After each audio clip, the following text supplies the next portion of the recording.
2026年4月2日，清明节的前夜，如果你那晚刷 X 想干点什么，大概率会看到一张黑底白字的讣告，一家号称全球最大华语成人影视制作商发了一段酸到让人牙疼的告别信，不知道还以为是哪家文青咖啡店破产了。我原汁原味给大家念念啊，各位品品这遣词造句，行业环境的巨变与盗版侵权的无奈，让坚持原创的道路变得异常崎岖。与其在日渐逼仄的空间里妥协，我们更愿意在最美好的时刻体面退场。这并非一次溃败，而是一场尊重的告别，即日起永久终止所有业务。各位好，我是爱冲塔的狗剩。今天我们不去探讨这家机构倒台的猎奇八卦，我想做的是一次严肃的社会学分析。在当今全球最严密的数字监控系统中，在这哪怕是一张白纸都会触发及时静默的集权铁幕下，像这样庞大的地下产业帝国究竟是怎么构建出它生存体系的？中国地下的内容市场到底演化出了一套怎样的生态的？还有顺着这条灰产的隐秘血管向上溯源，它背后真正依附的为其提供庞大资金输血的核心利益链条究竟是啥？各位老司机，没时间解释了，快上车！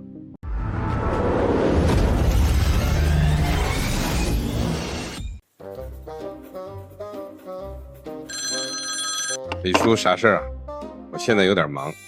平平啊，老叔最近看的那个什么豆给关了，能给叔找俩妞不？真憋不住了。书记，我来汇报工作了。狗剩，别汇报了，去给李老头找个妞去，要不这老邓天天烦我。啊，要干啥的呀？我不太认识女孩啊。他都那么老了，能干啥？你随便找就行，他不挑，反正他挺大方，钱肯定不少给。北水不流外人田，他反正啥也不干，钱我来了。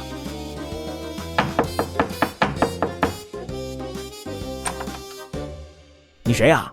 你好，我是总书记给你叫的漂亮鬼呀！啊？咋了，老板？快醒醒啊！你还没给钱呢。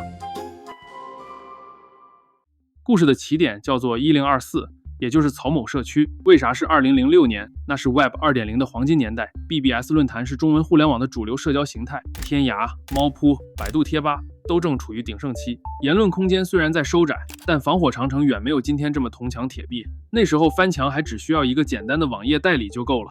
我记得那时候 Google 都不需要翻墙就能用。与此同时呢，日本相关产业正处于全球输出的绝对巅峰期。松下沙荣子还没出道，但苍老师已经在改变整整一代中国男性的审美观。海量的番号资源像洪水一样涌入中文互联网，旺盛的需求，脆弱的审查，再加上 BBS 天然的匿名讨论文化，曹某的诞生几乎就是一种不可避免的历史必然。2006年11月，几个居住在美国的华人创建了这个中文 BBS， 他们干了一件在当时极具远见的事情，把所有物理服务器架设在美国科罗拉多州，后来又大量购买 Cloudflare 的 CDN 服务来隐藏真实 IP。美国商业杂志 Quartz 后来专门做了溯源调查，证实了这些细节。这在法律上有个词儿叫管辖权套利。我肉身在海外，服务器在海外，受美国法律保护，你的中国国内刑法够不着我，但我通过互联网的无远弗届，照样可以对你的国民进行定向的内容倾销。这套玩法后来被麻豆玩到了登峰造极，但曹某才是祖师爷啊！曹某为什么能活这么久？3个原因。第一个是严格执行零大陆管理员政策，所有版主全在境外，公安就算想在内部发展线人都找不到切入点。第二个原因是开放注册仅持续到2007年1月就永久关闭了，此后全靠邀请码准入。这种饥饿营销让邀请码在黑市上被炒到120块一个，后来被抓的 CL 分享团光靠倒卖邀请码就获利40多万。第三，曹某本身几乎不存储大体积视频，只做索引和讨论，所有影片都甩给外部网盘，同时注册了上千个廉价域名，一个才$1，哪个被封了就换一个。你可能会觉得它就是个大人看的网站嘛，但这个社区折射出那个年代独有的互联网理想主义。他们还引用了世界人权宣言第19条，关于表达自由作为社区宗旨。2011年温州动车追尾事故发生后，官方在全网疯狂删帖压热搜。然而曹某的技术讨论区里却已经有在场网民上传了第一手高清现场照片。一个大人论坛居然成了中国最有政治活力的无监管平台，堪称中华文化一大奇观。我们在庙堂和街头都不能自由说话，青楼反而成了唯一的言论自由特区。这段田园牧歌在2014年被一刀切断，那时候傅政华刚上任，想靠扫黄这个不得罪人的事情立威，于是多部委联合发起了史无前例的净网2014专项行动。快播创始人王鑫首当其冲被记了旗。这哥们儿的快播当时有多猛？5亿用户，视频 App 下载量占全国的1/4。法庭上那句技术无罪成了古典互联网最后的绝唱。那时候微博直播庭审吸引了超100万人围观，弹幕比春晚都热闹。他被判了3年半，罚款100万，全网刷屏，我们都欠快播一个会员。净网行动期间泄露的数据显示，曹某日均浏览高达3000万人次，活跃用户约1400万。然而即便如此，曹某本体因为服务器在美国，依然没被直接打死，被打死的是他赖以生存的整个国内生态圈。快播没了，各种第三方网盘被连环清洗，国内推广渠道被连根拔起。从那一年开始，警方的打击逻辑是：我抓不到你躲在国外的站长，没关系，我不需要碰你的服务器，我直接拔了你在国内的一切触手，支付口、内容托管、广告入口、代理推广，全都给你砍掉。曹某被掐断了国内的血管，他虽然苟活到今天，但早已空壳化。然而朋友们，那些被砍掉的触手并没有死，他们像生化危机里的 T 病毒一样发生了变异，而变异的第一个产物就是接下来要讲的91模式。2008年9月，91在美国旧金山上线。如果说草流是一个充满开源共享理想主义的法外图书馆，那91就是一个赤裸裸的大人的美团。它彻底摧毁了草流时代那种我分享你点赞的古早精神，把硅谷最爱吹的 UGC 用户生产内容概念平移到了灰产领域。平台在境外搭好服务器，设立点击分成、点赞排行、VIP 解锁机制，直接用真金白银去刺激潜伏在大陆的人们主动生产内容。VIP 年费300到600块人民币，到2022年访问量仍然超过1500万次。但91模式真正的毒性不在于平台本身，而在于它搭建了一条完整的 UGC 的产业管道。所谓的大神们现在91上传预告片赚流量和名气，然后把完整版通过 QQ、微信和云盘以每部200-300块的高价单独出售。平台变成了营销漏斗，而不是终端销售渠道。过去发片是为了论坛里的虚荣心，现在发片是为了账户里叮当响的钱。底层商业逻辑这一变，直接催生了这条灰产链上最黑暗的一次基因突变。去查中国裁判文书网，浙江丽水1226特大传播那个什么牟利案，主角江湖人称91大神夯先生。大众印象里搞偷拍的肯定是猥琐底层屌丝，对吧？但根据判决书公开披露，夯先生真名王啸雷，1979年生于哈尔滨，英国大学计算机硕士，落网前是莱美健身服务有限公司大中华区销售总监，年薪轻松过100万，妻子端庄，女儿可爱，周末打高尔夫，妥妥的人生赢家。从2015年底开始，他在酒吧、机场贵宾厅、高级酒店酒廊里搭讪诱骗女性，在对方完全不知情的情况下，用微型摄像头全程秘密拍摄，打上夯先生专属金字防伪水印，在91平台以每部200-300元兜售。他自己在上海负责实体狩猎，拿80%利润。在美国雇了加州大学圣迭戈分校的中国留学生杨博文做分发跳板，拿20%抽成。又在南京找了个工程师，用清白的国内银行账户代收赃款，通过地下钱庄蚂蚁搬家式换汇到他的海外离岸账户。3个人只在线上用加密软件联络，现实中互不见面。警方深挖数据恢复后发现，实际受害女性超过300人。2018年7月31日，王啸雷被判处有期徒刑11年，罚金40万元。央视播了36分钟纪录片《91大神落网记》。净网2018行动在7个省逮捕了9名嫌疑人，起出近10万部视频。但91平台本体呢，服务器在旧金山，毫发无伤。夯先生的案子给了我们一个思考：当一个集权国家试图用绝对的形式高压去消灭一种深植于人性的刚性需求时，它不仅不会消灭需求，反而会引发灾难性的劣币驱逐良币。它逼迫这个行业抛弃了成本相对较高的自愿表演，转向成本极低、社会危害很大的偷拍与欺骗。而且91模式开创的那套平台引流到私域变现到跨境洗钱的3段式商业管道，在此后的10年里被无数后来者照搬、升级、武装到了牙齿。接下来的故事就是这条管道在不同生态位上的变种和扩散。先说福利鸡这个词是大约2015年前后从日本宅文化里借来的。鸡这个字意思是公主，福利嘛，你懂的。最早出现在 B 站的舞蹈区，一群玩 cosplay 的年轻女子发现擦边照片比正经 cos 出圈100倍。2016年4月，一个叫 PR 社的专用 app 上线，堪称福利鸡的黄埔军校。结果2018年4月就被杭州警方端了，查获476部视频，创始人被判3年半。但这条产业链的可怕之处在于，它彻底去中心化。你打掉一个 app 根本没意义，操作模式是一套精密的跨平台漏斗，先在小红书或抖音发擦边但不违规的内容做公寓引流，再转到推特 X 发大尺度预告，头部福利机在 X 上能积累10万到63万粉丝，最后把高净值客户拉进 Telegram 加密私域群，完成变现，头部月入5到8万稀松平常。华东政法大学研究员柳潇的田野调查发现了个更扎心的事实：福利机多数来自中产家庭，驱动力不是贫穷，是消费欲望，想买最新的手机，追最火的偶像周边，过上小红书里那种光鲜的生活。这是一群被消费主义收割了灵魂的年轻人，用身体去填平欲望和收入之间的鸿沟。探花这个词够文雅的，古代进士第3名叫探花，但在黑产语境下，它的意思是把非法交易的私密过程窃录上传平台牟利。代表人物小某探花2021年6月落网，非法摄录了100多名受害女性，跟夯先生同一个逻辑，换了个马甲。你看啊，91开创的那条商业管道多顽固，无论你叫什么，底层操作系统从来没变过。接下来是2025年7月引发全网轰动的南京红姐案件。红姐真名焦某某，38岁，男性。是的，没看错，一个38岁的成年男子靠假发、美颜滤镜加语音修饰软件，在社交平台上伪造身份，诱骗其他成年男性网友。而且他不索要现金，只让受害者带点生活日用品和伴手礼，钻法律的空子。但他那间出租屋里却暗中违规布置了监控，将见面的画面全部拍摄，随后打包上传至境外的非法牟利平台。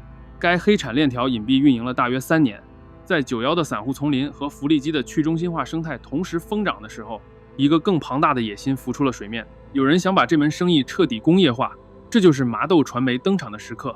麻豆就是英文 model 的谐音，它最早的雏形是河南注册的一家正经模特经纪公司，主营车展走秀和商演直播，创始人在圈内极其神秘，代号叫 P 先生。2019年前后，中国国内直播行业大洗牌，叠加经济下行，公司快破产了。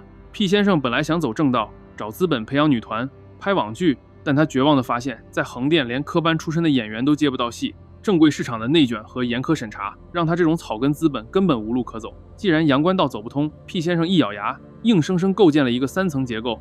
第一层是美国的外壳，他在加州注册法人实体，核心服务器全部架设在美国，称遵守联邦法，穿上这件合法防弹衣，至少在服务器托管和国际法层面上，让中国警方没法直接跨国拔线。第二层是台湾的躯体，核心制片、导演团队全部搬到了台湾。为什么偏偏是台湾？因为2006年，台湾大法官做出了著名的释字第617号解释，台湾第一家 LGBT 主题书店京京书库因进口几本男性成人杂志被起诉。大法官极其精妙地把成人内容分成了硬蕊和软蕊，硬蕊就是关于暴力的内容，那是绝对禁止的；软蕊意思是非暴力内容，这个允许有限的传播，只要做好分级标识和年龄验证，执法空间留出了巨大弹性。有了这个法律灰色地带，台湾本土最大成人内容平台 Swag 就在这个缝隙里发了芽。Swag 最早是2016年由嘻哈歌手黄立成创建的名人社交平台，后来卖给了刘佑贤。2021年4月，台北地检署查抄 Swag 办公室，拘留了5人。这要是在大陆，等着你的是几年到10几年的牢饭。但最后刘佑贤获得缓起诉处分，连正式起诉都免了，条件仅仅是向国库缴纳35万新台币，折合人民币不到8万块。交完钱，33天后 Swag 原地复活，流量不降反升。第3层就是大陆的镰刀，壳在美国，身在台湾，但目标市场都是墙内的大陆。麻豆所有封面设计全用简体中文，视频里内置澳门赌场跑马灯广告，甚至强行要求台湾女演员表演时抛弃台湾腔，操着极其别扭的大陆普通话口音。资本比谁都清楚到底是谁在买单。不仅是麻豆，许多极度类似的专业度很高的平台也同期涌现。他们看起来像独立品牌，但实际上共享相同的分发基础设施和流量渠道，背后的商业逻辑完全一致，用成人内容做饵，把流量灌给赌博平台。2022年1月，上海公安局奉贤分局跨省出击，端掉了麻豆在广东和四川的3个大陆外包拍摄团队，逮捕了24人，涉案50多部片子，牟利500多万。讲2个人，一个是麻豆女神潘甜甜，是个00后四川姑娘，高中辍学。据说她做擦边直播时，被星探用每部片酬10万，只在海外播出，国内绝对看不到的话，半哄半骗拉进剧组，拍了3部就全网疯传。警察破门抓她时，她还在被窝里睡觉，惊慌失措地喊：“求求你们，别拍了，让我先把衣服穿上。”最终获刑2年7个月。另一个关键人物沈居辉，上海戏剧学院影视编导专业科班出身，自己的影视公司因疫情破产，走投无路之下，带着专业灯光摄像设备去接了外包导演的活儿。上戏毕业生沦为成人片导演，00后少女在被窝里戴上手铐。这不是个人道德沦丧的法制素材，这是中国整个主流文娱影视产业大塌方时代从那座摇摇欲坠的宏大建筑上掉下来的带着血和泪的碎砖。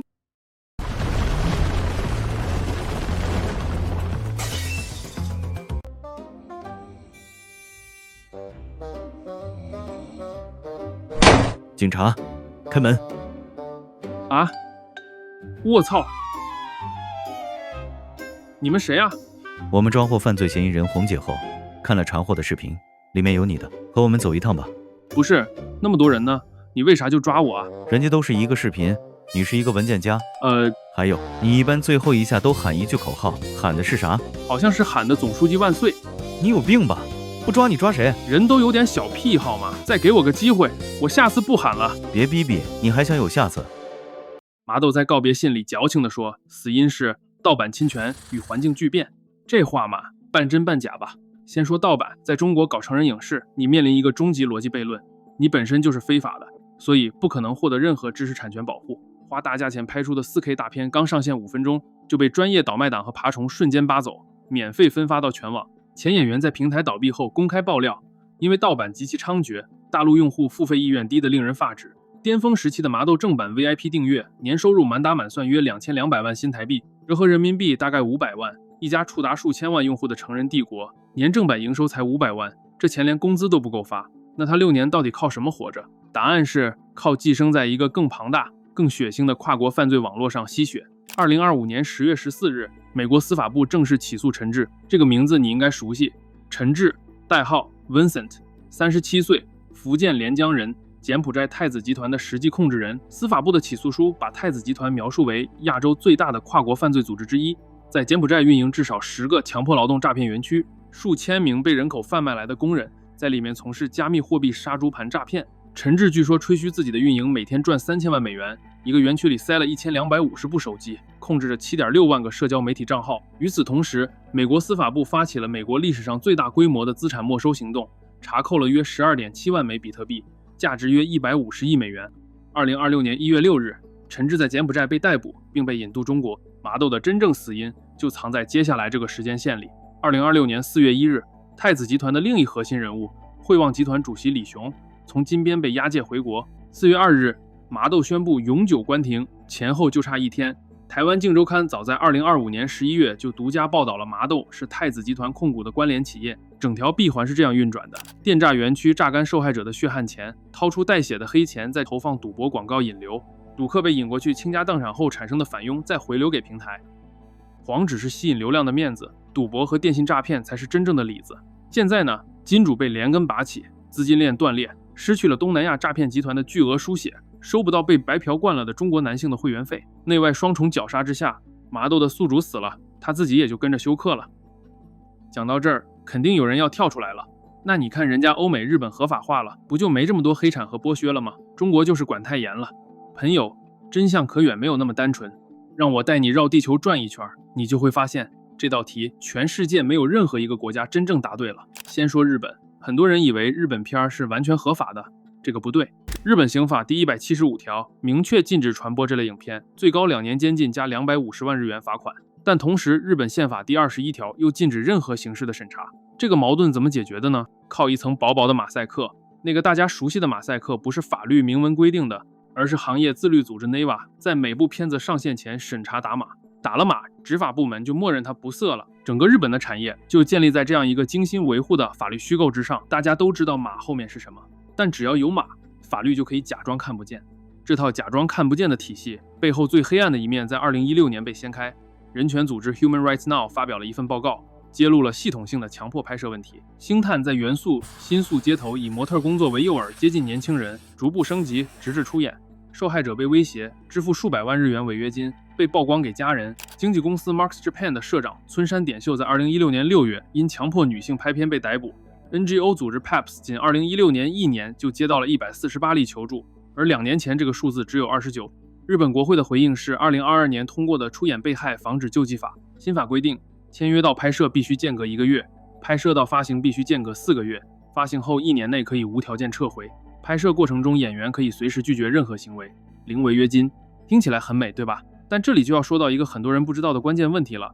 日本这类演员的社会保障几乎为零，为什么？因为他们绝大多数被归类为个人事业主，也就是独立承包商，而不是雇员。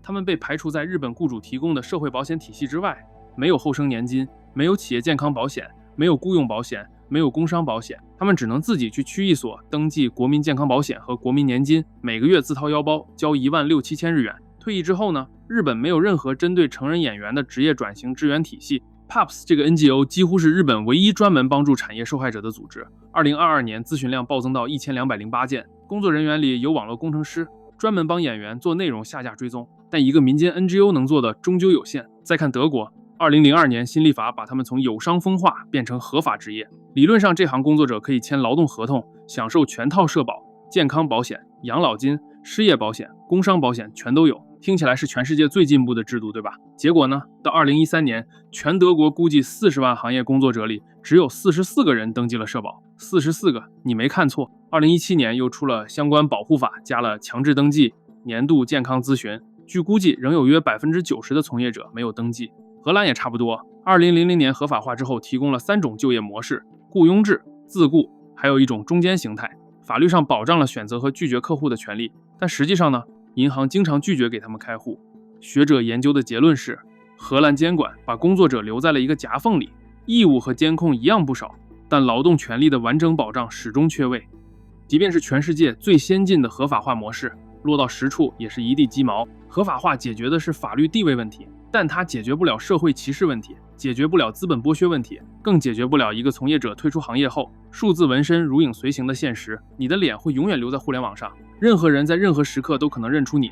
美国呢，合法性建立在1973年最高法院 Miller v. California 案确立的3要素猥亵测试上，但对于中国的底层创作者来说，他们连上这张残酷赌桌的资格都没有。这2年国内重拳出击，不少国内的从业者想要出海赚美金，觉得只要翻了墙就能站着把钱挣了。欧战作为一家合规至上的欧美平台，那套森严的实名身份认证和反洗钱结算门槛，直接把99%的中国创作者死死防在了墙外。平台根本不支持中国大陆的身份证件和银行卡结算。你想拿钱？对不起，你需要提供能通过审核的海外护照，需要填报完整的美国税务表格，还需要绑定一张能接收国际外汇的非中国大陆实体银行卡。只要风控系统扫到你用着频繁跳跃的翻墙 VPN 节点，分分钟判定账号高风险，直接永久封号，冻结资金。这就逼出了一个死局：国内是随时能把你送进去的刑法铁拳，国外是连账号都不让你开的金融高墙。进退维谷的中国女孩们要想跨过这道墙生存下来，只能被迫去黑市买全套的外国身份，或者挂靠那些所谓的出海 MCN 灰产中介。结果呢，前脚刚提心吊胆躲开国内扫黄的警车，后脚就掉进了黑中介的血盆大口。这些中介帮你代开账号，代收美金，吃准了你遇到黑吃黑也不敢报警，理直气壮地抽走你50%甚至70%的血汗钱，动辄以账号被封为借口，直接改密码卷款跑路。当欧美的网红还能为了平台那20%的抽成在推特上大声抗议时，中国的从业者却像极了赛博时代最底层的偷渡黑工。正规出海的门被死死焊上，他们连被跨国资本合法剥削的资格都没有，最终无路可退，只能乖乖跌回911、麻豆这种跟偷拍、欺骗、电诈深度绑定的本土绞肉机里，任人敲骨吸髓。每一种模式都声称自己在保护谁，但到最后保护的最周到的恰恰是制定规则的人自己。政客保护了选票，平台保护了佣金，而那些最需要保护的人，无论在哪种制度下都被漏了出去。那为什么全球主流仍然不敢合法化？因为那些反对的力量，宗教团体、反人口贩卖组织、儿童保护倡导者，高度组织化，资金充裕，选票集中。 Pew Research Center 数据显示，仅美国就有超过200个宗教游说组织活跃在华盛顿。而消费者呢，他们是一个沉默的、原子化的，绝对不会为了这事上街游行的庞大多数。盖洛普显示，只有43%的美国人认为色情在道德上可以接受。没有政治家愿意为一个从不投票感谢你的群体去得罪一个会全力报复你的群体。支持合法化不会给你带来一张选票，但反对它可能让你丢掉整个选区的教会支持。心理学研究反复证实，人们普遍认为片儿对他人的伤害远大于对自己的伤害。每个人都在看，每个人都觉得自己没事，但每个人都相信别人会因此变坏。政客们恰好利用这个幻觉，呼吁保护他人，比承认这东西其实没那么可怕，在选票上安全10000倍。既然全球都没有完美答案，那中国的模式到底是什么？官方定调永远是全面禁绝，绝对零容忍。刑法第363条，最高可判无期徒刑。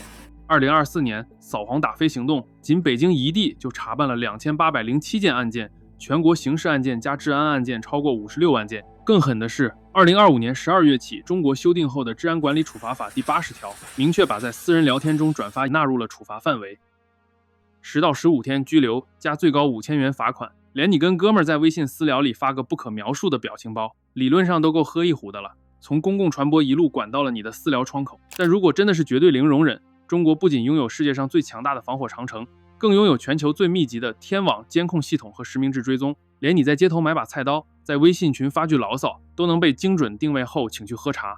那为什么不能把福利机全抓了，把租着高级酒店拍探花的男男女女全抓了，把像麻豆这样成建制运作的地下外包剧组全抓了？难道是技术人员无能？绝不是，这背后隐藏着一套极其精密、冷酷且被反复计算过的政治经济学设计，我叫它薛定谔的红线。第一层逻辑来自哈佛大学 Gary King 团队2013年在美国政治学评论上的开创性论文。中国审查机器的真正靶心，从来不是对政府的批评，你骂得再难听，只要是孤立的个体行为，系统可能根本不管你。审查机器唯一绝对零容忍要消灭的是任何具有集体行动潜力的内容，而成人消费恰恰具有最完美的政治安全属性，它是极其原子化的、私密的单向行为。几千万人在被窝里看了视频，绝不会因此产生政治觉醒，去广场上散步。第二层逻辑是安全法理论，把中国残酷的宏观数据叠在一起看就明白了。全国男性比女性多3490万，适婚年龄段男性比女性多约1752万，结婚登记从2013年的1347万对暴跌到2024年的610万对，青年失业率一度飙到18.8%，3000多万单身失业，面临阶层固化的年轻男性，这是一个能让任何统治者惊出冷汗的高压锅，把互联网彻底封死。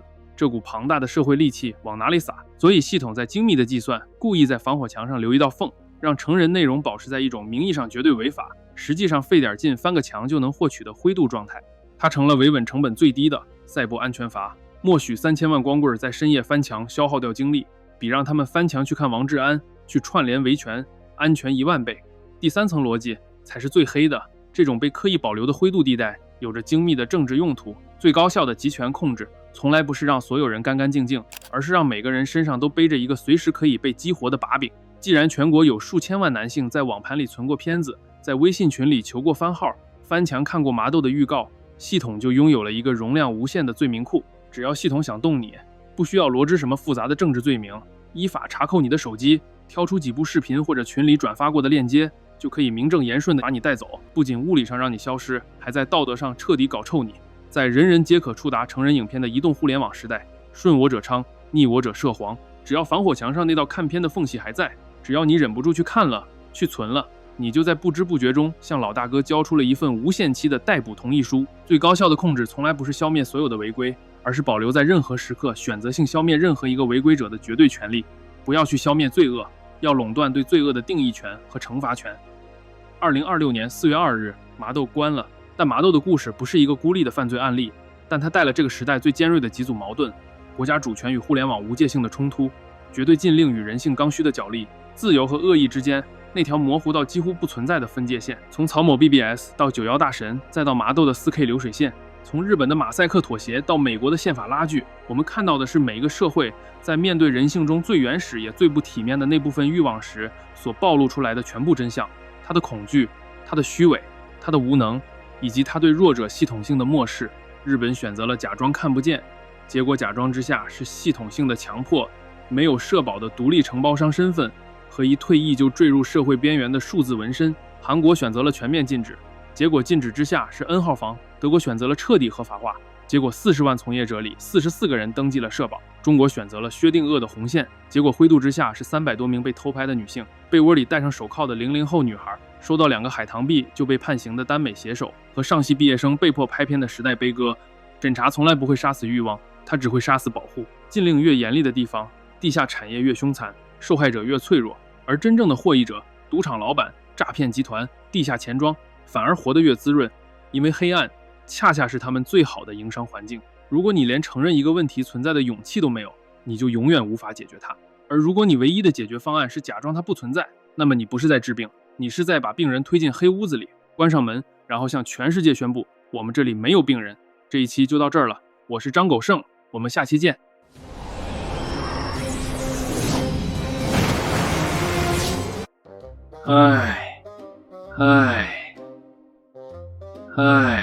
咋了，狗剩？看你这2天这么没精神。失恋了啊！我失去了曾经那个让我每天晚上脸红心跳、血脉喷张的网站，最近感觉心烦意乱。多大个事儿嘛！我再给你个网站呗，但是这个网站一般是早上让你脸红心跳。行吧，我看看。这啥网站？几条破线真能让人脸红心跳、血脉喷张？我咋这么不信呢？啥破股票？一大早打开咋又跌了？给我高血压都气出来了。